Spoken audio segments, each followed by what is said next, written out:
Assalamualaikum Kak Ganis, gimana kabarnya, sehat? Waalaikumsalam. Alhamdulillah sehat. Alhamdulillah, ini dari Ya. mana aja nih? Dari pagi sampai akhirnya siang bisa berkumpul bersama kita semua di sini. Boleh dijelasin mungkin sesibuk apa gitu? Waduh, sebenarnya nggak sibuk ya, tapi memang aktivitasnya, mobilitasnya cukup tinggi. Masya seperti itu. Allah, oke. Kemarin dari Semarang, Mhm. terus tadi kemarin sore di Wonosobo, tadi Iya. pagi dari Wonosobo ke Temanggung, Masya nanti sore Allah. langsung ke Jogja. Ya Allah, Masya Allah. Dalam 24 jam udah 4 kota. Iya. Gitu. Keren ya. Oke. Seperti yang udah saya sampaikan Kak Ganis, jadi Kak Ganis di forum ini atau di acara ngaji literasi ini boleh banget nih berbagi gitu kan ke adik-adik yang ada di sini, santriwan dan juga santriwati khususnya Rumah Tafiz Zaid bin Sabit untuk apa ya, sharing gimana sih gitu kan. Oh ternyata seorang santri itu, seorang santriwati itu nggak menutup kemungkinan loh bisa berkarya, apalagi lewat literasi gitu. Jadi berprestasi dengan literasi, judul atau tema kita pada kesempatan kali ini. Nah seperti apa? Itu nanti akan Kak Ganis langsung yang menjelaskan. Oke, kepada beliau kita persilahkan.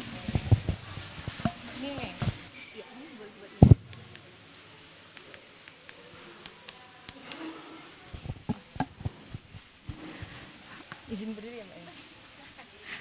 Oke, bismillah. Assalamualaikum warahmatullahi wabarakatuh. Kayaknya agak kurang semangat nih. Ini yang cowok-cowok harus lebih semangat lagi daripada yang cewek-cewek nih. Aku ulangin ya. Assalamualaikum warahmatullahi wabarakatuh.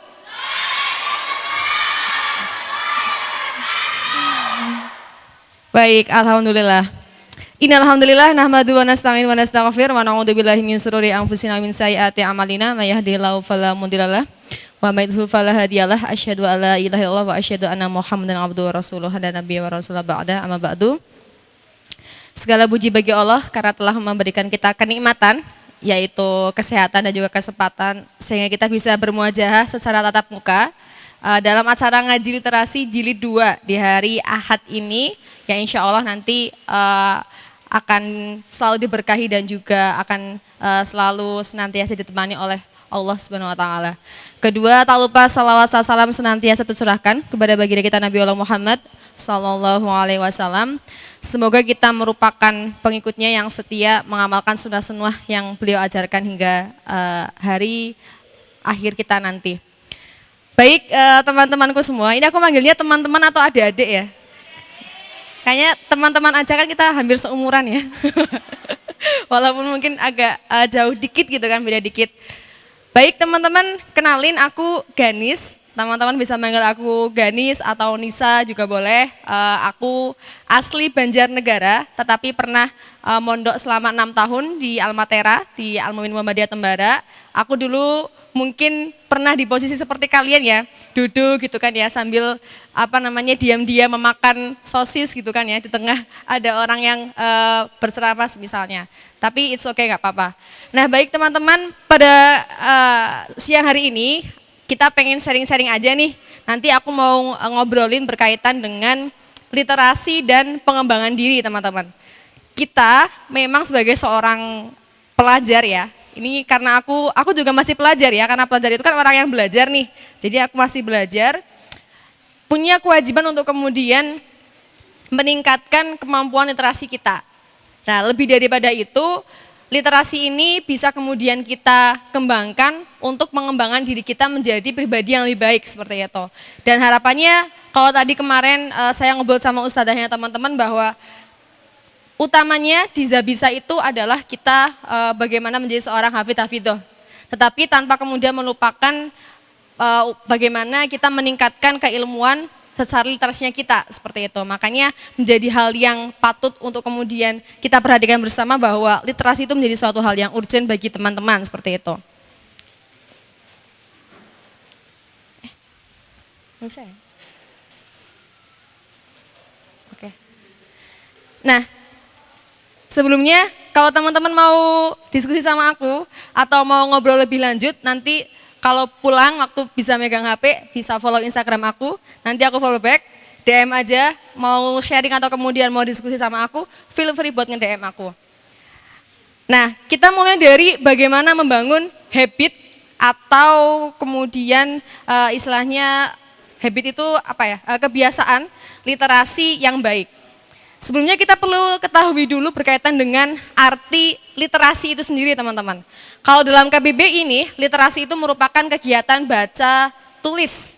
Dan lebih jauh lagi, sebenarnya literasi ini tidak hanya berkaitan dengan baca tulis, tetapi juga kegiatan menyimak, berbicara, membaca dan menulis untuk berkomunikasi dengan cara yang berbeda sesuai dengan tujuannya masing-masing. Literasi. Coba aku pengen tanya deh sama salah satu dari mas-masnya. Mas yang ada yang bisa jawab gak? Kalau kalian dengar kata literasi, hal apa yang kalian pikirkan? Salah satu deh, santriwan siapa? Oke, Mas. Apa? Membaca, oke, yang lain? Menulis, oke, yang lain? Apa? Apa, Mas? Iya kok malah malu-malu sih? Apa? Enggak apa-apa, salah, enggak apa-apa. Ini enggak ada yang salah ya di sini ya. Literasi itu apa? Masnya bilang apa tadi? Berpikir. Oke, literasi itu berpikir. Membaca, menulis, berpikir. Yang lain? Oke, yang santriwati. Literasi itu, kalau kalian dengar kata literasi, apa yang ada di benak kalian? Angkat tangan ya, angkat tangan terus ngomong apa? Apa? Berbicara, oke, yang lain? Apa? Menyimak, oke. Selainnya ada di PPT deh yang lain. Ada nggak jawaban lain? Yang kalian pikirkan ketika ada orang ngomong literasi? Berkarya, bagus. Yang lain? Apa? Hah? Seminar, oke. Oke, terima kasih teman-teman. Tepuk tangan dulu untuk kalian semua. Ya.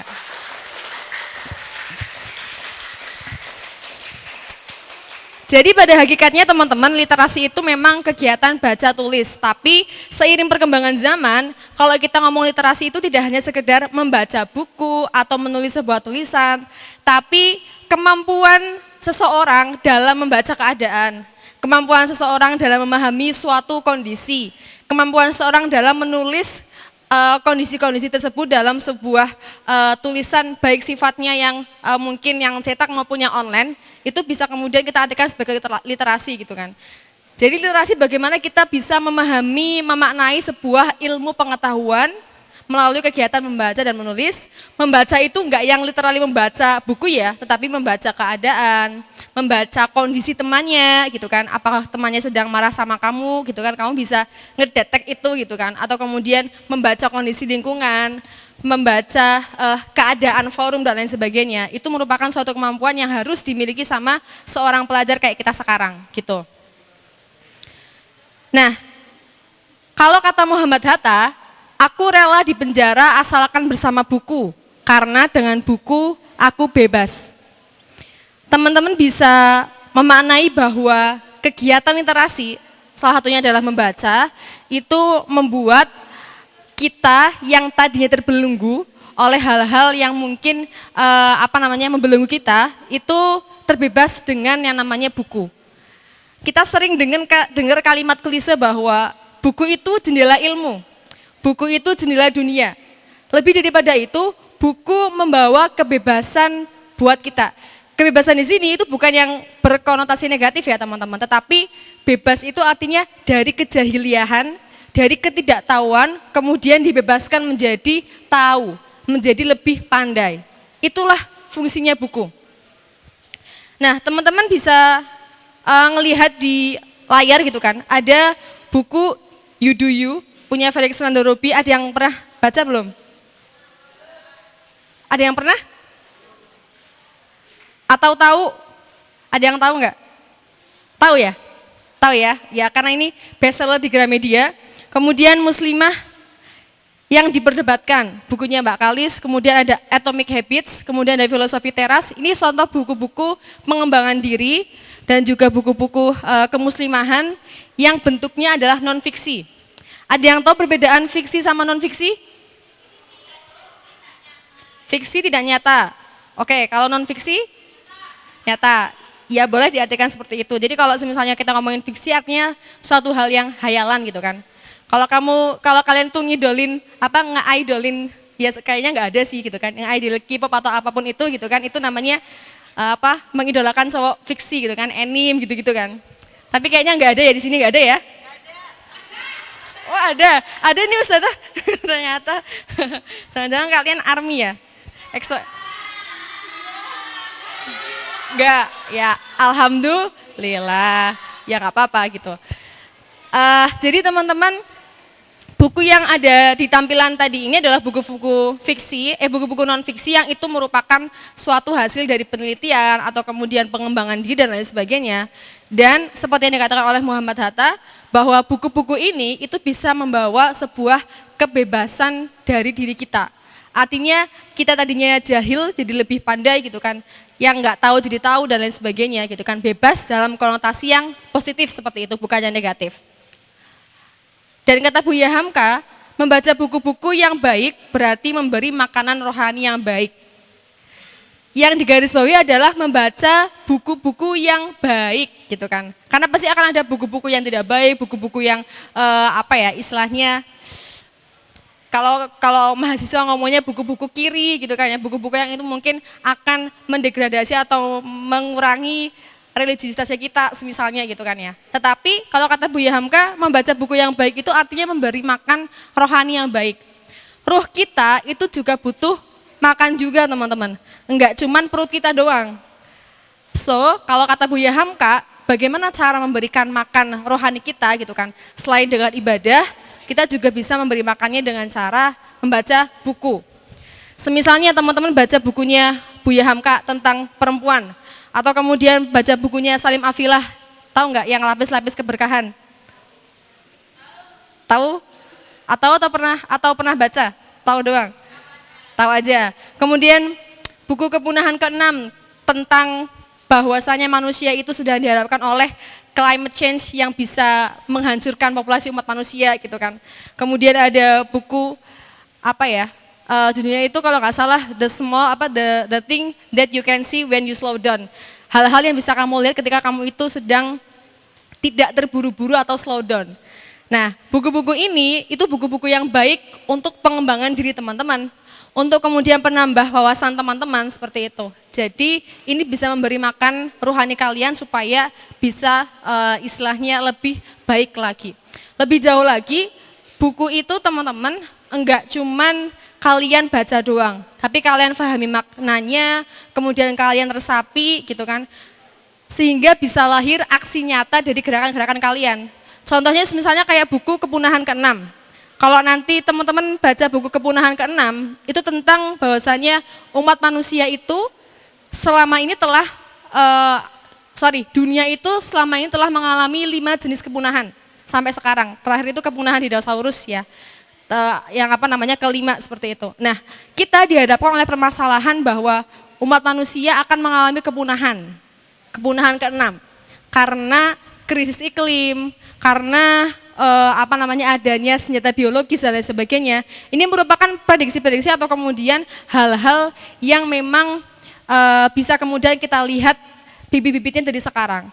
Kalau teman-teman membaca buku ini kemudian menyadari bahwa oke, aku sebagai pelajar enggak cuma belajar, tapi harus ada aksi nyatanya. Kemudian teman-teman melakukan sebuah aksi nyata dengan cara menulis misalnya, atau kalian tahu Greta Thunberg? Ada yang pernah dengar Greta Thunberg enggak? Enggak ya? Greta itu merupakan seorang pelajar Jerman, kalau nggak salah dari Jerman dia itu waktu itu umur 13 tahun dan pernah protes di sidang PBB mengatakan bahwa pemimpin dunia saat itu tidak menghargai adanya alam di dunia ini.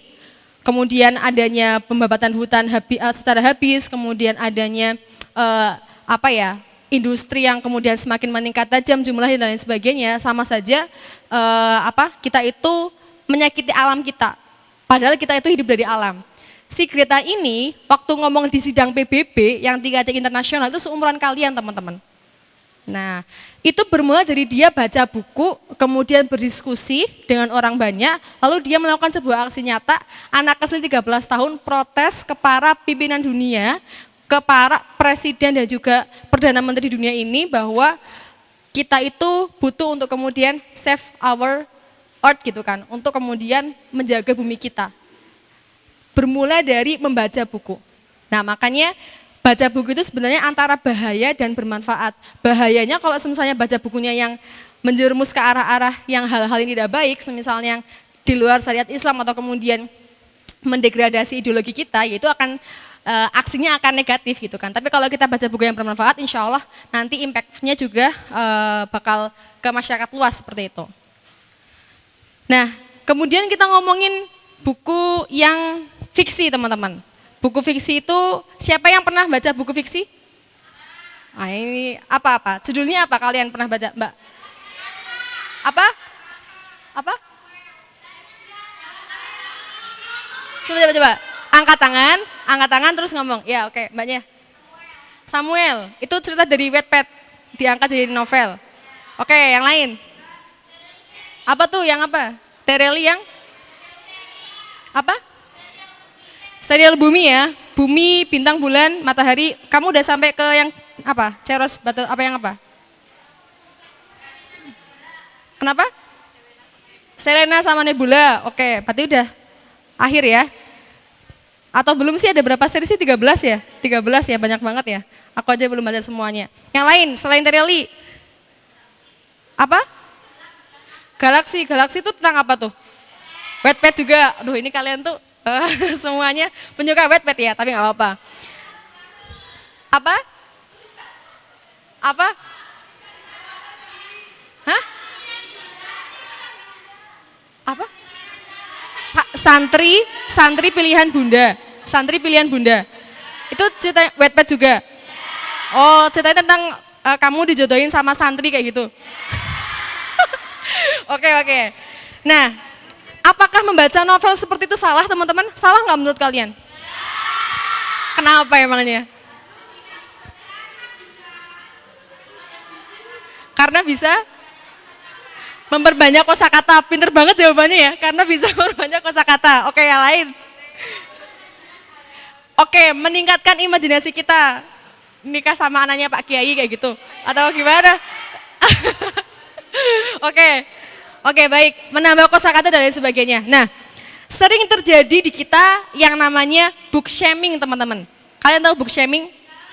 Book shaming itu artinya, halah kamu bacanya novel-novel kayak gitu, mending aku nih gitu kan. Bacaanku tuh bacaannya tulisannya Buya Hamka, tulisannya Syafi'i Ma'arif gitu kan, tulisannya Pak Pramuditya gitu kan, yang bentuknya non fiksi. Jadi sering terjadi di masyarakat gitu kan, book shaming untuk orang-orang yang sukanya baca novel. Nah, padahal kalau kata C.S. Hayran, kalian tahu C.S. Hayran nggak? Nggak tahu C.S. Hayran? Yang nulis ini loh, Aku Bukan Sarjana Kertas, nggak tahu? Ada yang tahu? Tahu ya, Aku Bukan Sarjana Kertas, kemudian Aku Bukan Jongos Berdasi. Dia bilang bahwa jika buku non fiksi mengasah nalar pemikiran, maka novel yang bentuknya fiksi mengasah empati dan komunikasi, teman-teman. Kalau semisalnya kita butuh obat untuk pikiran atau logika, kita larinya adalah ke buku-buku yang non fiksi. Buku-buku pengembangan diri, buku-buku yang memang itu akan nge-improve pengetahuan kita. Tapi kalau kita butuh obat untuk hati kita, bacalah buku yang fiksi. Seperti itu. Makanya tidak ada tuh yang namanya book shaming, maksudnya merendahkan bacaan orang lain. Itu kan suatu hal yang memang harusnya tidak dilakukan oleh seorang yang beradab seperti itu. Karena semuanya penting gitu. Kalau yang ditampilkan di layar itu ada buku Toko Kelontong Namiya. Ada yang tahu nggak? Toko Kelontong Namiya, tahu ya? Ya, itu bagus, itu terjemahan dari Jepang. Juga sangat memotivasi kita supaya bisa hidup dengan baik seperti itu. Kemudian Tereli ini semua orang udah pada tahu ya. Negeri Para Berdebah, kemudian Negeri di Ujung Tanduk gitu kan. Thomas, ya kan? Ya, Pulang Pergi, ya banyaklah kalau Tereli mah. Kemudian Ilanatan, siapa yang tahu Ilanatan? Ini novel lawas sih sebenarnya. Summer Soul, kemudian Autumn in Paris. Oke, berarti gendernya kalian bukan itu ya. Terus kemudian Zainur Ridwan yang nulis Indonesia Incorporated gitu kan, tentang konspirasi Indonesia, itu bentuknya novel. Dan membaca itu memang membuat kita bisa memperkaya kosakata, benar kata mbaknya. Kemudian bisa menambah imajinasi kita untuk membuat kita lebih produktif, lebih inovatif seperti itu. Sering pertanyaan yang kemudian saya dapatkan di anak-anak adalah, Mbak, saya itu suka banget baca buku gitu kan. Tetapi terkadang saya baca buku, terutama yang non fiksi, itu habis baca itu lupa, Mbak. Terus apa gunanya aku baca buku gitu kan ya, habis baca buku tapi lupa gitu. Sedangkan kalau misalnya mau ingat itu aku harus mencatat dulu, harus ngeresum dulu gitu kan. Apa gunanya? Nah, ada sebuah kisah teman-teman. Sebenarnya aku tuh lupa ini kisahnya siapa, tapi kisahnya orang bijak tentunya. Orang bijak ini ditanya oleh gurunya, wahai guru, saya itu sudah baca ribuan kitab, saya itu sudah baca jutaan kitab, tapi pasti ada saja kata-kata atau kemudian kalimat yang tidak saya pahami atau yang saya lupa untuk mengingat itu gitu kan. Jadi percuma saya baca buku banyak-banyak, tapi pada akhirnya saya nggak ingat apa isi bukunya. Kemudian gurunya ini mengajak muridnya, wahai muridku, ikutlah denganku ke sungai sambil bawa saringan yang kotor itu. Kemudian murid ini ke sungai ini bawa saringan yang kotor. Coba dibersihkan. Nah, waktu dibersihkan sekali, kotoran yang halusnya hilang. Kemudian gurunya nyuruh lagi, dibersihkan lagi, dibersihin lagi, kotoran yang sedang-sedang hilang. Kemudian waktu dibersihin lagi, kotoran yang besar-besar hilang. Kemudian gurunya bilang, nah, air itu ibarat buku, dan saringan itu ibarat otak kalian, otak teman-teman. Ketika kita baca buku, secara nggak langsung, itu otak kita itu telah terframing, atau telah berusaha mencoba memaknai kata-kata yang ada di dalam buku itu. Nggak ada yang percuma dalam baca buku. Ibaratnya kalian sedang nge-refresh ulang otak kalian, dengan cara memberikan air ke otak kalian, yang mana air itu adalah buku itu. So, jangan khawatir teman-teman ketika kalian baca buku yang non-fiksi, tapi ramu demblas isinya apa, bahkan mungkin ada kosakata yang nggak kalian ketahui gitu kan. Tapi tetap baca aja, karena someday, suatu hari nanti kalian pasti akan paham makna dari buku itu. Secara nggak sadar, kalian kemudian telah membersihkan otak kalian, which is saringan itu, yang kotor itu dengan air atau buku itu, gitu. Nah, membersihkan, kalau kalian semakin lama semakin sering dikasih air atau sering baca buku, maka otak kalian akan semakin refresh, semakin segar, semakin banyak kemampuan kalian untuk kemudian membaca, semakin banyak pula kemampuan kalian dalam menulis maupun dalam berbicara. Gitu. Jadi kalau pengen bisa public speaking yang bagus, pengen nggak grogi di depan, ya sebenarnya kuncinya adalah membaca. Karena kalau kita baca, kosakata kita banyak, pemahaman kita juga jadi banyak, makanya kita nggak kehabisan kata-kata di otak kita. Begitu pula kalau misalnya pengen bisa menulis, orang menulis itu nggak mungkin cuma tinggal menulis, pasti dia dapat referensi diksi, referensi frasa, referensi kata dari bacaannya. Seperti itu. Maka jangan pernah menyesal atau kemudian jangan pernah kita kayak underestimate terhadap pemahaman kita kepada buku yang kita baca. Wah, aku gak mudeng buku iki, ya wis lah, gak tahu coneh gitu kan. Gak aku baca lagi gitu kan. Padahal jangan-jangan itu yang menjadi wasilah kebaikan teman-teman suatu saat nanti, seperti itu. Gitu teman-teman. Dan Imam Syafi'i mengatakan ilmu itu bagaikan hasil panen atau buruan di dalam karung. Menulis adalah ikatannya. Seperti yang aku sampaikan tadi, bahwa orang menulis itu pasti dia membaca. Orang berbicara pasti dia membaca. Jadi core of the core-nya sebenarnya adalah membaca teman-teman. Dan kemampuan membaca ini itu bisa kalian tingkatkan dengan kemampuan menulis gitu kan. Meningkatkan kosakata gitu kan. Kemudian berlatih ngomong di depan umum dan lain sebagainya. Seperti itu. Untuk apa? Supaya ilmu kalian enggak berhenti di kalian. Supaya ilmu kalian dapat diikat melalui tulisan yang kemudian dipublish, atau kemudian bisa diikat melalui lisan kalian yang kalian istilahnya sebarkan ketika kalian diskusi sama orang lain. Seperti itu. Nah, selanjutnya kita jadi ngomongin berkaitan dengan literasi serta pengembangan diri gitu. Setelah kita memahami bahwa dalam pengembangan diri kita itu sebenarnya membaca merupakan suatu hal yang penting. Makanya suka tidak suka, mau atau nggak mau, kita harus belajar dan juga berlatih untuk membaca. Apapun itu, membaca buku, membaca artikel ilmiah, membaca, tapi ya jangan cuma membaca story atau membaca Twitternya kalian gitu kan, jangan. Tetapi membaca hal-hal yang memang substansial seperti itu. Nah, di sini juga saya diminta untuk kemudian menyampaikan bahwa dalam pengembangan diri ini, apa sih yang kemudian bisa teman-teman lakukan gitu kan ya. Setelah mengetahui bahwa inti dasar pertamanya adalah kalian harus suka baca buku dulu gitu kan. Nah, karena itu merupakan suatu habit yang baik teman-teman. Setelah itu kalian baru kemudian mulai istilahnya mengembangkan diri kalian menjadi the best version of yourself. Jadi bukan cuman jadilah dirimu sendiri, tetapi jadilah versi terbaik dari dirimu sendiri, kayak gitu. Kita sering berbicara, Mbak, apakah yang namanya kegiatan akademik kita, sekolah gitu kan, kemudian kegiatan sosial kayak organisasi, kemudian kebutuhan diri sendiri kayak self reward, kemudian nyuci baju, nyetrika, ataupun dan juga dengan ibadah, apakah itu bisa selaras? Tadi juga disampaikan sama Ustadzah Nida ya, Vida gitu kan, bahwa aku diminta untuk sharing ke kalian gimana sih gitu kan. Dulu aku jadi santri, aku santri sama kayak kalian ya, santriwati 6 tahun yang juga betul, yang juga nakal, nggak manut sama Ustadzah gitu kan. Kadang juga yang agak rebel gitu kan.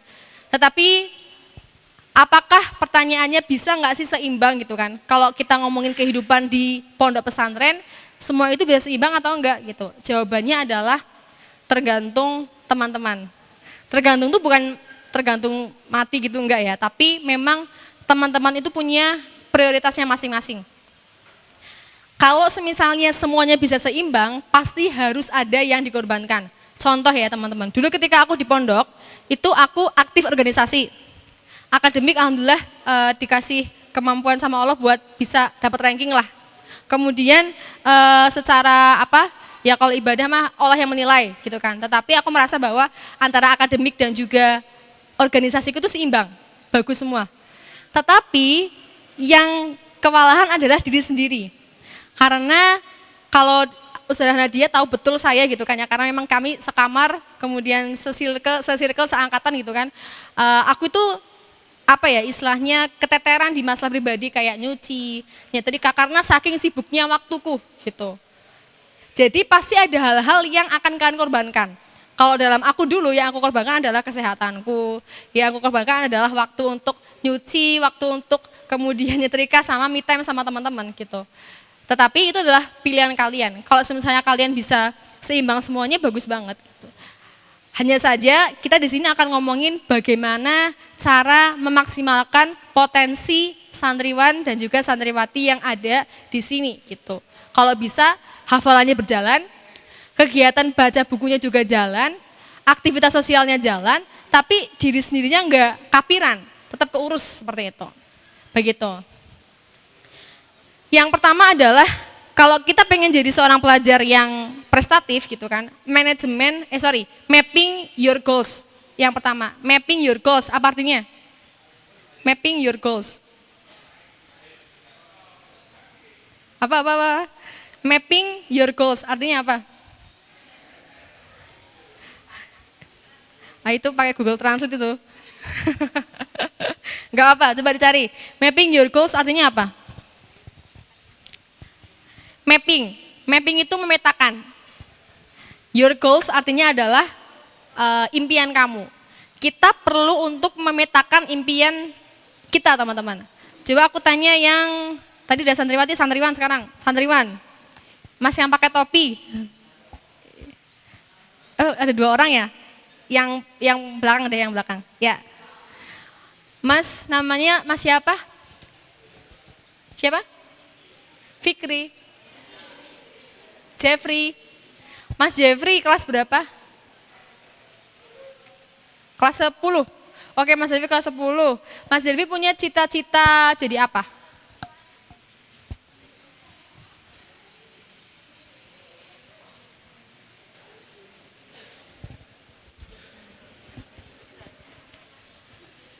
Jadi apa prok prok prok? Jadi apa Mas Jeffrey? Pengusaha. Pengusaha, Masya Allah, kita aminkan. Semoga Mas Jeffrey jadi pengusaha ya. Amin. Oke, Mas Jeffrey.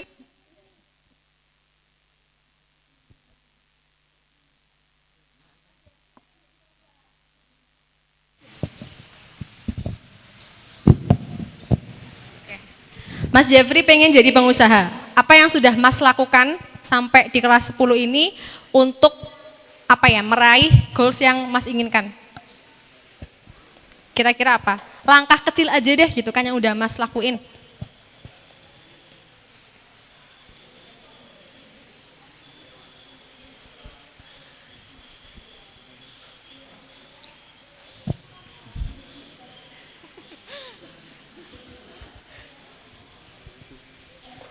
Iya. Apa? Apa ini kayak ini kenapa tuh? Belum ada. Punya akun Instagram? Punya? Ngefollow para pebisnis? Enggak. Enggak. Oke.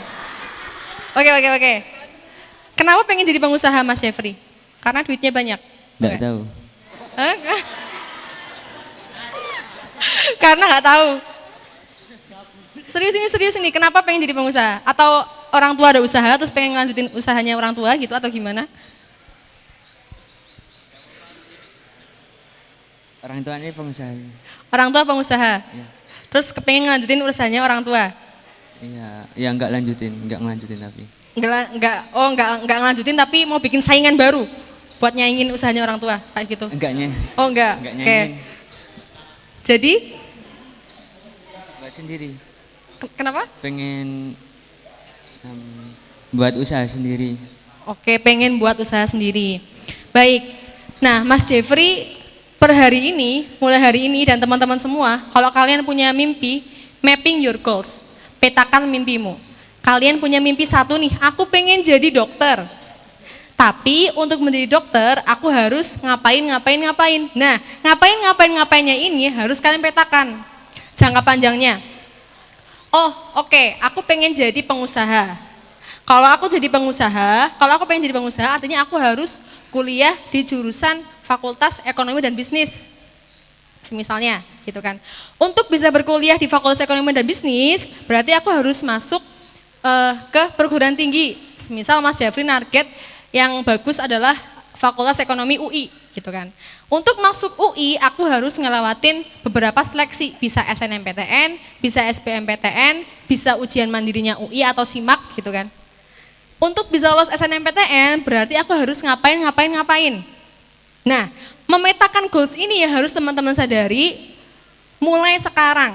Kalian punya mimpi apa, jangan cuman diomongin aja gitu kan. Jangan cuma kalian sambat sama teman toh aku pengen jadi dan itu dan lain sebagainya, tapi harus ditulis, dipetakan. Pengennya ngapain. Nah, ini contoh dari diagram Venn punyaku. Teman-teman nanti bisa buat karena banyak banget istilahnya banyak banget template-nya di internet gitu.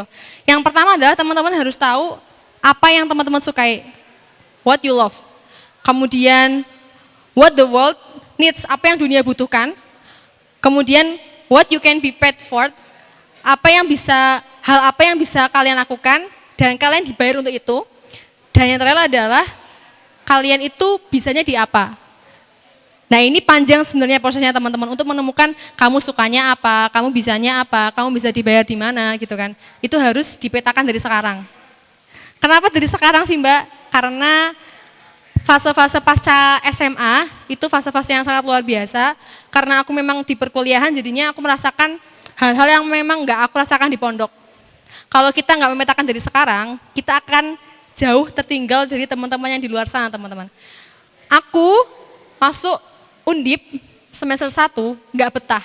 Jadi mending aku di pondok daripada aku di Undip gitu kan. Karena memang culture shock, ada suatu hal yang memang itu enggak ganis banget gitu.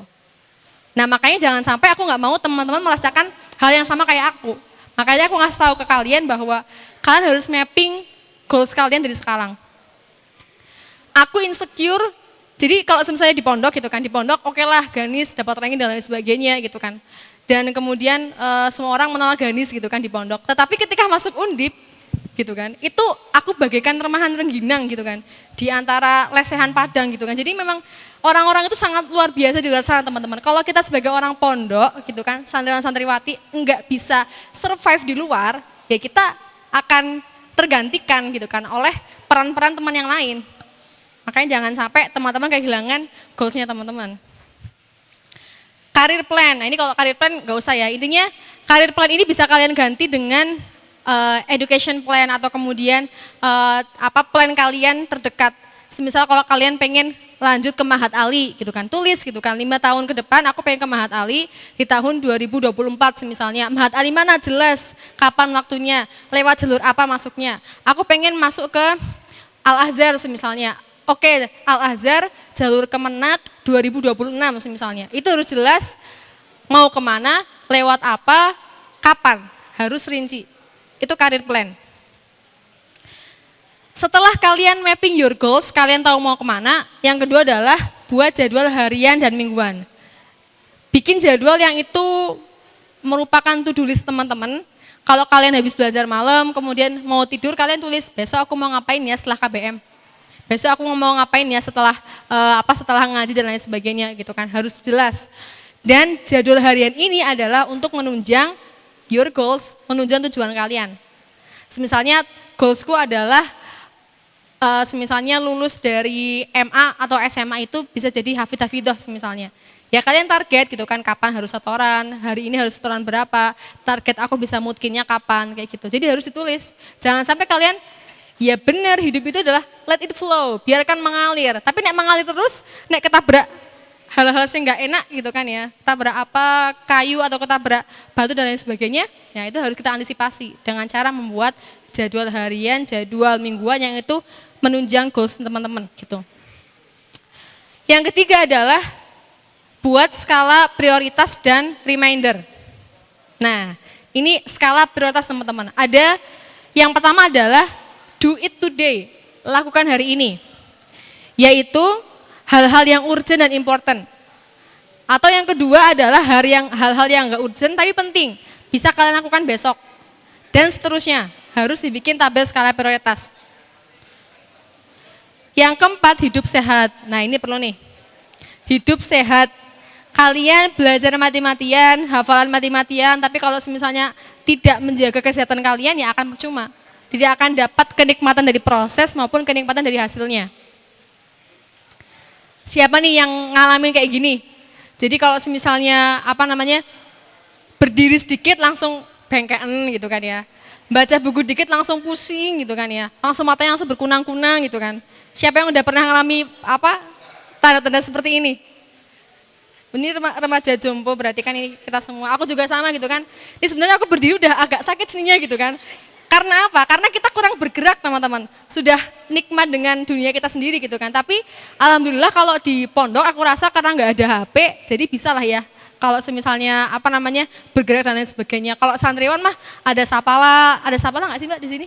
Ada sapala gitu, sapala santri pecinta alam gitu-gitu. Ada ya, ada outdoor kelas gitu kan. Nah itu kalau santriwan aku yakin pasti bergeraknya ini. Tapi nek santriwati ketoke sih. Rodok piye. Ya karena aku juga pernah jadi santriwati gitu kan ya. Makanya ayo teman-teman kita berolahraga. Jangan sampai kita jadi remaja jompo yang starter pack-nya adalah salon pas dan juga minyak kayu putih gitu kan. Nah itu harus kita rubah kebiasaan baiknya. Aku pun juga berusaha untuk tidak menjadi remaja jompo gitu. Nah kalian bangun tidur pun bisa olahraga guys gitu kan. Gak usah nunggu kalian punya waktu senggang gitu. Kalian tinggal bergerak gitu-gitu aja udah bisa membuat kalian bisa lebih fit lagi. Asalkan kalian punya niat untuk kemudian jadi sehat kayak gitu. Yang terakhir adalah self reward. Teman-teman, kita sudah melakukan mapping, sudah membuat skala prioritas, sudah belajar mati-matian, sudah bekerja keras, sudah kemudian mencapai goals yang kita inginkan. Hal yang kita lakukan adalah self reward. Apa itu self reward? Apa tuh? Apa? Ustazah ya? Iya. Oke. Apa tadi?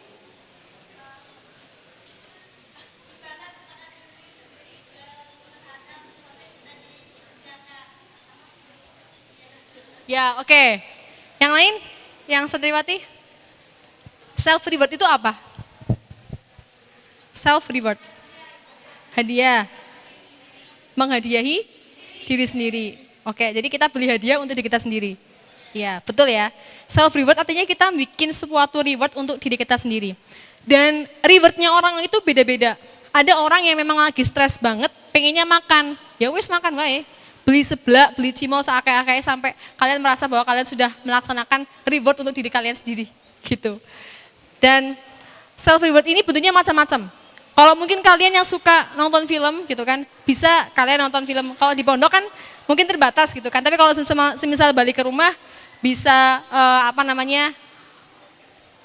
menonton film yang mungkin menjadi hal-hal yang bisa bikin kalian fresh lagi. Itu merupakan salah satu hal yang bisa jadi self rewardnya kalian.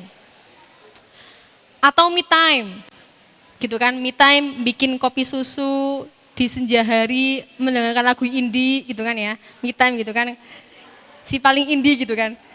Atau mungkin kemudian kalian hilang gitu kan, enggak, tetapi jalan-jalan gitu kan, traveling, naik gunung dan lain sebagainya, menjadi sebuah hadiah bagi diri kalian sendiri, seperti itu. Jadi kelima hal ini merupakan hal-hal yang memang harus kalian laksanakan agar supaya bisa seimbang semuanya, seperti itu. Dan terakhir dari aku, hidup bukanlah hanya sekedar hidup, tapi hidup adalah perjuangan yang harus diperjuangkan, maka bergeraklah atau kalian akan tergantikan. Mungkin cukup sekian yang dapat saya sampaikan.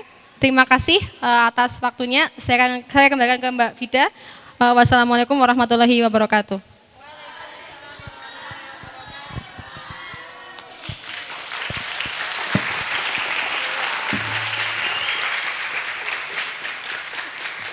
Masya Allah.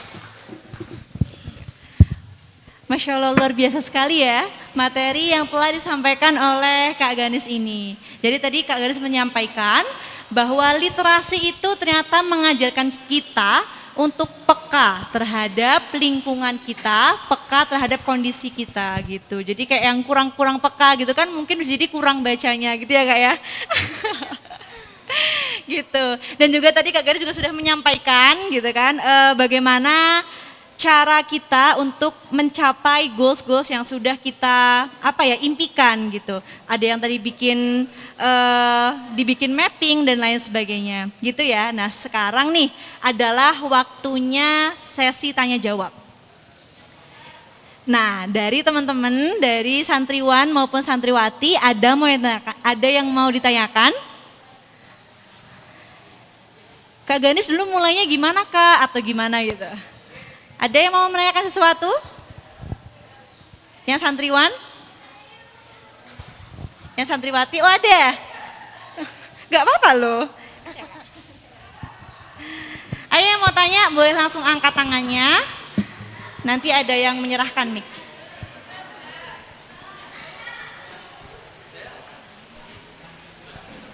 Ada? Udah jelas semua yang disampaikan oleh Kak Ganis? Gak ada yang mau ditanyakan?